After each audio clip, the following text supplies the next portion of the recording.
friends lend support. Art exhibit unravels mysteries. Lacrosse team scores points on campus. Welcome to Night Vision News. I'm Becca Payne. And I'm Ben Revere. Thanks for joining us. Emotional support animals are an important part of campus life for some students. Henry Powers brings us more. It's been over a decade since Wartburg College adopted the idea of having emotional support animals on campus. Now, students are using their furry friends to help improve their quality of life. Riley Barnhart, a first-year student majoring in social work, has had her dog Molly, an Irish Wolfhound Great Pyrenees mix, by her side since high school. After I got her, it benefited my grades in high school, and just kind of having her around has just benefited me, and she's almost like a non-medicational mood stabilizer is what she is. Counselor at Wartburg, Molly Wirtz, said the presence of animals in general on campus has been a popular event for students. What I do know is that in my time here, when we have been able to bring pets to like a stress-free zone that we've had, it's packed. I mean, students love having dogs around. Barnhart, who hasn't been away from Molly for more than a weekend, said the emotions shared are very evident. She has all of the normal excitements and sadness of a dog. I'll have someone watch her if I have to go away overnight, and she just gets sad. And I had someone watch her over the weekend when we just went on tour, and longest time I've really ever been away from her. And she definitely was just like, I don't like this. Some people may confuse the difference between emotional support animals and service animals, but Disability and Access Coordinator Nicole Willis talks about the differences between the two. A service animal that can go anywhere on campus. Emotional support animals it's probably the biggest difference. They're not trained animals. They're there specifically for emotional support, and so they are confined, to the student's room or living space.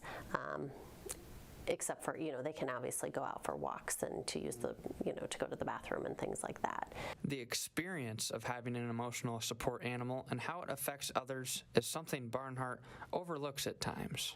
My roommate, she's never had a dog before, so watching her become a dog person has been really entertaining. So stuff like that. If you have a ESA, it's not just for you, it's also for the people around you. Wirtz had one reminder for students who are looking into bettering their mental health through emotional support animals. We don't want students to replace mental health treatment with just having an ESA. So we also, typically, if a student has an emotional support animal, we would like to see them also doing counseling. Some students are, they take psychotropic medication to alleviate symptoms as well.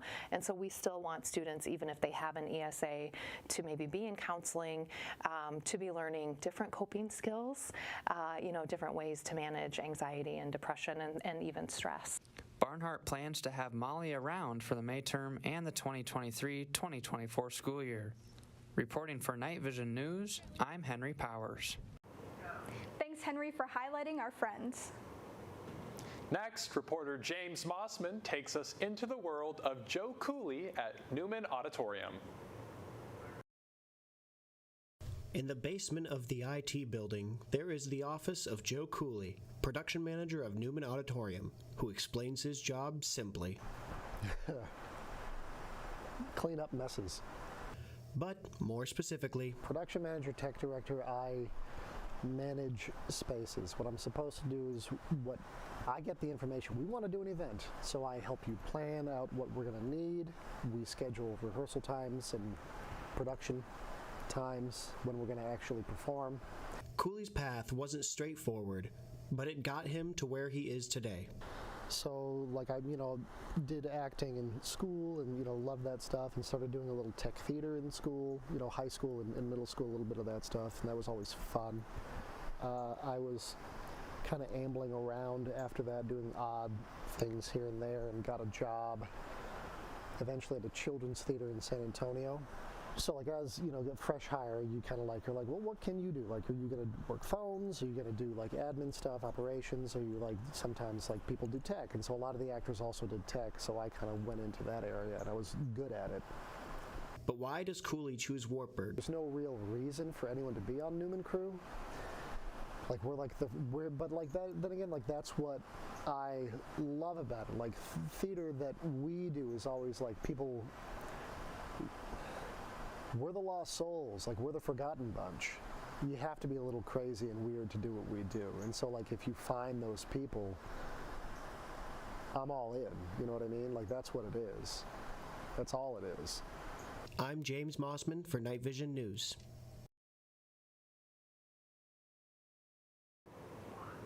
Joe Cooley certainly lives up to his name. Thanks, James. Journalism and communication major Zach Heine faces a challenge every time he gets behind a mic. Here's Ben Revere's report. At Wartburg College, sports is a large part of student life. From the several different athletes on college campus to the people working behind the scenes. Zach Heine, a third-year journalism and communications major, has taken a shine to sports announcing. It really started this year when some of the people, like some of my friends in my sports writing class, were talking about how they were starting to announce. I was like, oh, that kind of sounds fun. Maybe I'll give that a try. I've listened to sports broadcasts all my life. And I just got started, and they put me on a solo basketball shift, and I was really scared for my first time. And about 5 minutes in, the nerves had worn off, and it was so much fun, and I haven't looked back.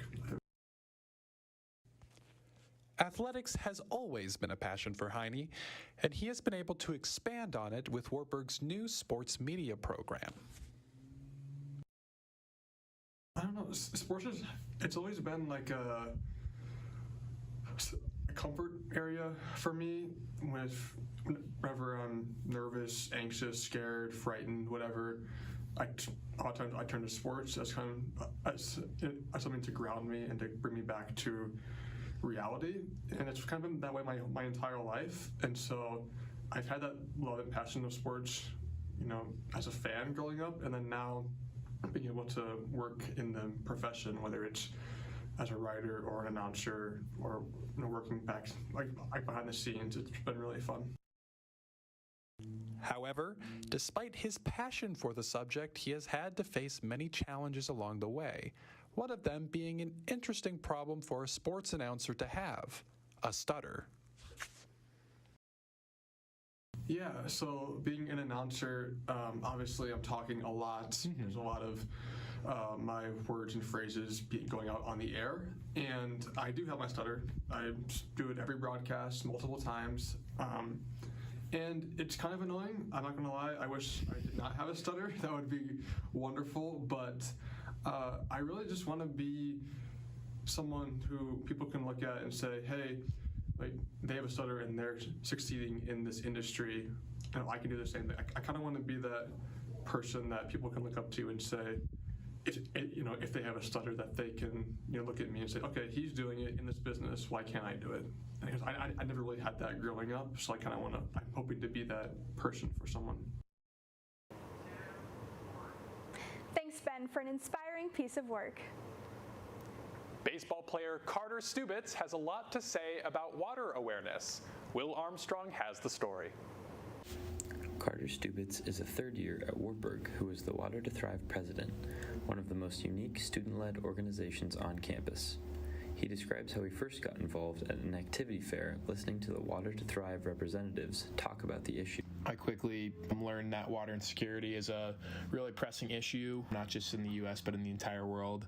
And I believe that every person, regardless of who they are, deserves access. Stubitz has many responsibilities as president of Water to Thrive, their main activity being the Water Walk, that gives an idea of how far those that are not close to clean water in Africa have to walk to the nearest well. So what we did is we wanted to emulate that via the female athletes on campus. So what we did is we started at main campus, Old Main, and we walked to the river, had them fill the jerry cans, and then had them walk back just to kind of simulate what it would be like. In addition to being a leader for the Water to Thrive chapter at Wartburg College, Stubitz is in a multitude of other activities, which showcases all-around skills that he has been able to develop through the wide range of opportunities here at Wartburg. I'm a captain of the Wartburg baseball team. Not just being a captain, but also being on that team has really improved my leadership, teamwork skills. It's a lot of fun, and I look forward to seeing my teammates every single day. I'm also involved with FCA. I'm one of 2 baseball representatives for the Wartburg Student Athlete Advisory Committee. Also involved with Dance Marathon, Catholic Nights, and then also being a Baldwin Fellow. Stubitz explains how he manages his long days, starting with a Bible-led podcast and a plan on how he's going to attack each activity that is bound to come his way. No matter the day, you can bet he's going to have something to do. Good job, Will, of showing us the many sides of Carter. After a short break, we will be back with more news.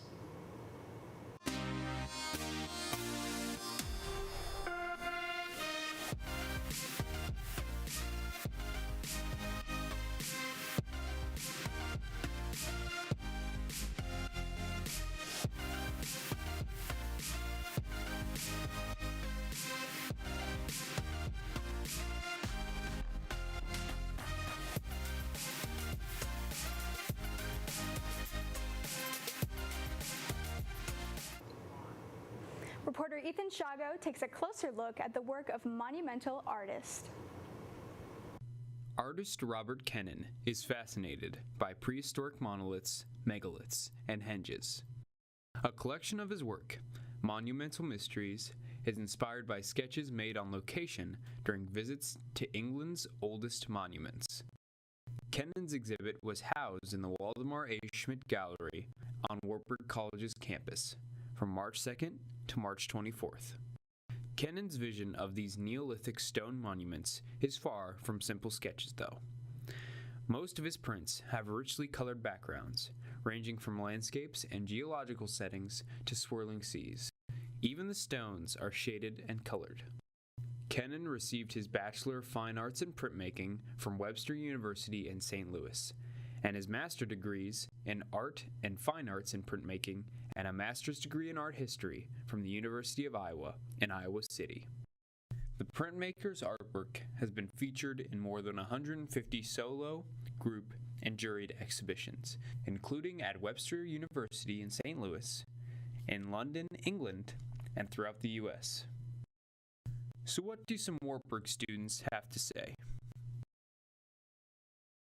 I thought it was really interesting. I really liked how there was this almost like juxtaposition between this like ephemeral background and these like solid structures. I thought it was really interesting how he captured that. Maybe the most important aspect, or like the most visible, is just like the line work and how he separates these curved lines compared to the straight lines on the monoliths or the megaliths. It's very interesting to see that dichotomy almost. It was very visually interesting. It's very kind of abstract, all these prehistoric monoliths. It keeps you engaged in looking at it because I keep looking at it as like, I'm not sure what this is. It's just visually confusing and interesting at the same time. Monumental Mysteries has already been displayed at Waldorf College in Forest City and the Ankeny Art Center. After Wartburg, it will travel to Iowa Wesleyan University in Mount Pleasant, followed by several other Midwestern destinations. This has been Ethan Shago, reporting from Waverly, Iowa. That was rock solid, Ethan. March was Women's History Month, and Zach Heine shows us how some people celebrated it. This March marks the 36th year of Women's History Month being officially recognized by the U.S. government. There are many different ways to educate yourself on women's history, but none may be more thought-provoking than women's literature. The local library has a display up commemorating great women's literature of the past. Librarian Melissa Curtis said that one of the goals of the display was to give women's literature the credit it deserves. So if we can bring more literature into not just women's literature, but literature as a whole back into society and embed it more, then it would get the credit it deserves. Those books, novels, and journals allow for all students, faculty, and staff to immerse themselves in women's history and learn. Curtis said there are many things students can do beyond just reading to help them learn more. Another way is to, like, when you're doing research, to seek out scholarly articles or books that are written by women. that are making sure that women are included in like the studies that the articles are doing. Women's studies has been an area at Wartburg for over 25 years. One professor who has taught many classes in that area is Dr. Amy Nolan. She has been at Wartburg since 2006 and has taught classes pertaining to women's studies since 2009. Nolan said she made using women's literature an important part of her class curriculum. Most of the books and authors that I tend to gravitate toward are women, so I be sure to include them in my other courses as well. She was also hopeful all students would take this opportunity to read women's literature and educate themselves throughout the month of March. It allows people, students, any reader to feel a sense of community and connection with that writer and their story, their characters. Students can check out the display in the local library through the end of March, or ask Curtis for suggestions if they want to learn more about where to start reading. Thanks, Zach, for your story. Wartburg's art department offers all kinds of opportunities. Wartburg College supplies many different major and minor options on campus. The art department on campus provides many opportunities for students to further their education. In the art department, we take a lot of classes like painting and drawing, things to work on our technical skills, and then we also take things like history classes. Like right now I'm taking history of Western art, just to give context to a lot of the paintings we study and things like that. With all the classes offered, the graphics classes focus more on excelling in Adobe. We use Adobe Illustrator, InDesign, Photoshop, anything in the Adobe suite. While working on mastering these applications, students learn what to do in certain situations. We learn a lot of techniques to create graphics. Students create their own designs and graphics to practice toning their skills. With this comes a lot of help from professors and classmates. In a lot of the more technical classes, the professors will offer critiques. Other classmates also offer critiques. But yeah. For Night Vision News, I'm Danica Rademacher. Thank you, Danica, for shining a light on the art department. And stay tuned for an exclusive interview with Wartburg President, Dr. Rebecca Nadeski.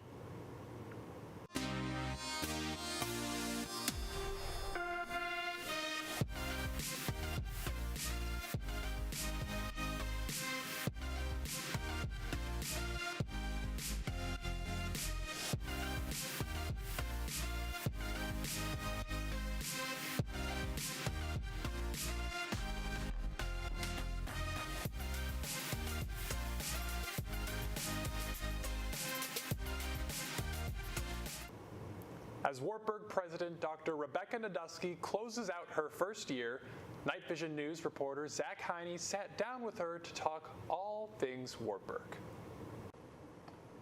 Welcome, President Nadeski, to our Night Vision studio here for an interview today. How are you doing today, President? Doing great, thanks. How are you doing? I'm doing fantastic. Good. So we're just over a year into after you were announced as the 18th president of Wartburg College. So with your first academic year winding down, how have things gone so far for you this year?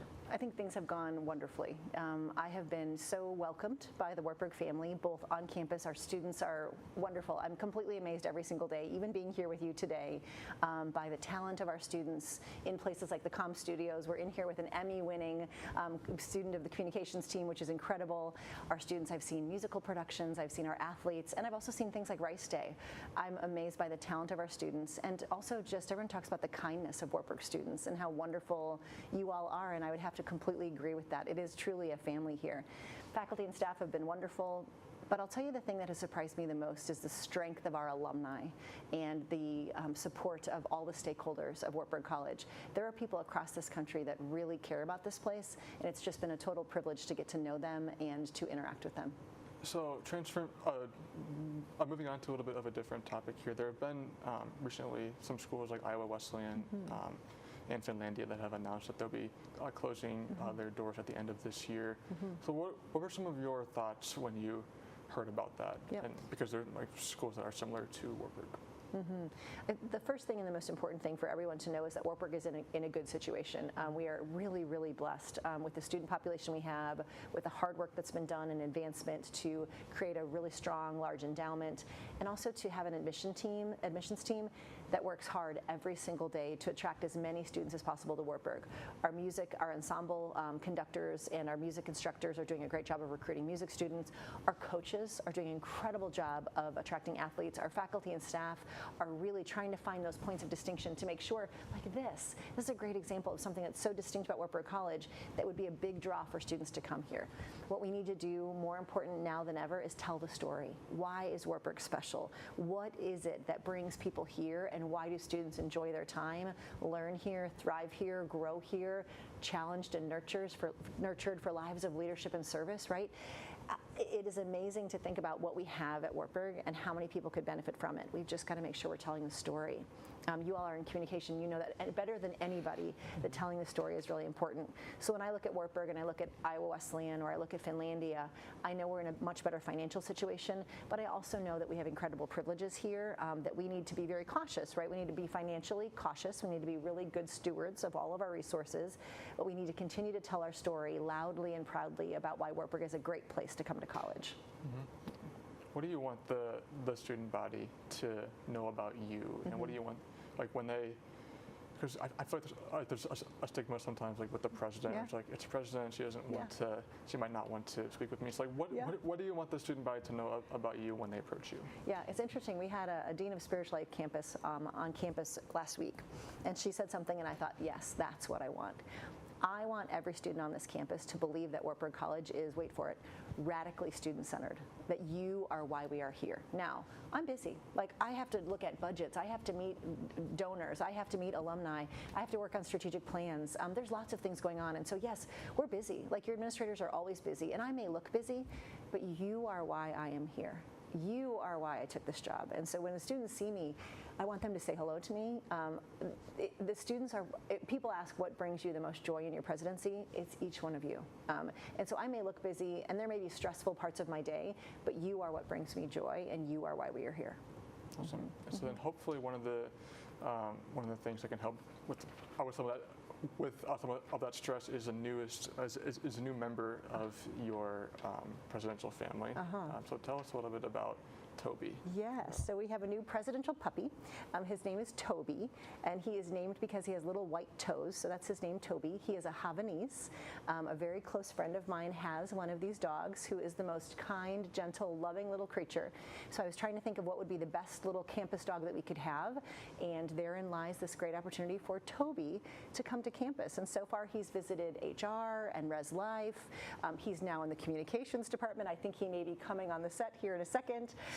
But he is, hopefully everybody will see him on campus and pet him and play with him and love him as a member of our Wartburg family. Yeah. Awesome. Yeah, as Toby is here.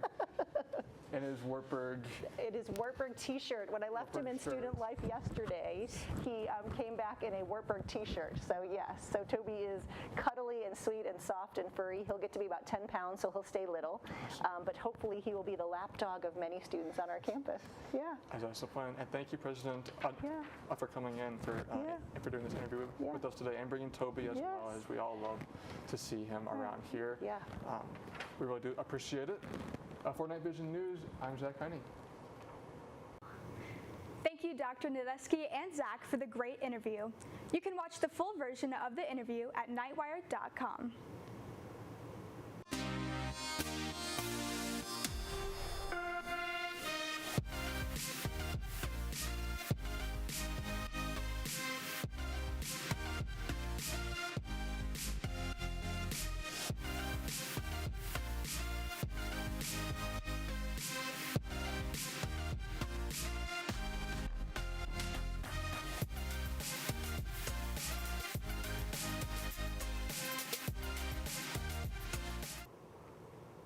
Welcome to Night Vision Sports. I'm Jax Cadell. Zach Heine updates us on the lacrosse team.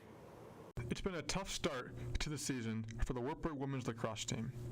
The team is currently 1-3 on the season, with all those games being non-conference clashes. Over winter break, the team got the opportunity to go to Texas and face some tough competition. Sophomore defender Addie Nappolt said that playing those games in Texas will help the team in conference play.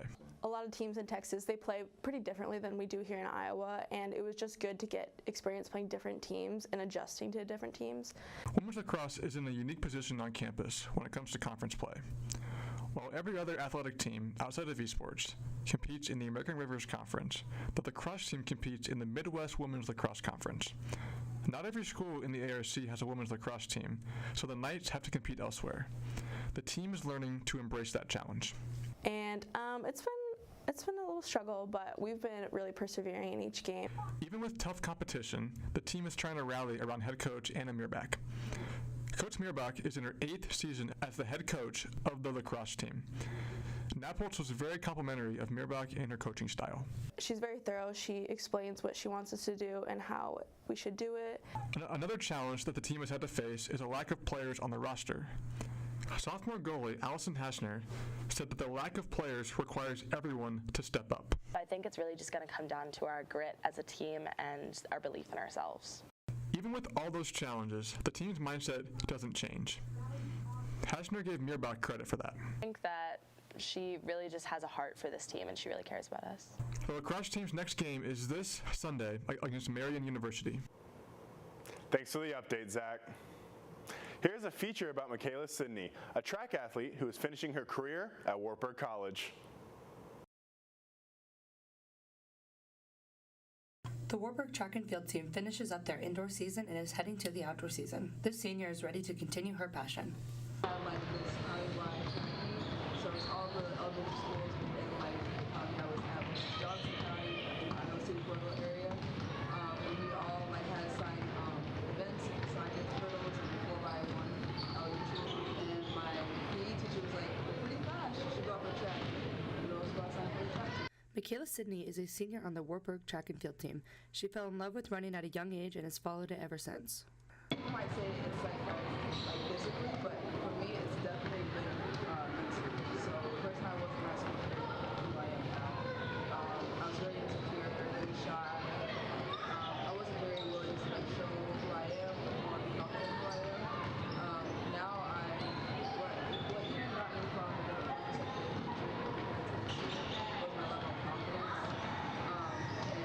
my level of confidence and the way I think about training. Brody Stark is a sophomore who runs sprints on the track and field team. Michaela's somebody that's always super upbeat at practice. Something I always notice about her is just like she always has a positive attitude, especially when we have like really hard workout days. She's somebody that'll still just be cheering on her teammates and encouraging all of us to do better. So. I just want to highlight to the fact that this track team is not just a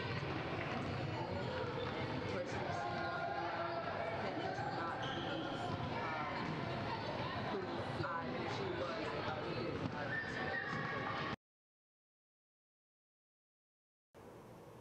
Thanks, Gabby, for that well-written profile of Michaela.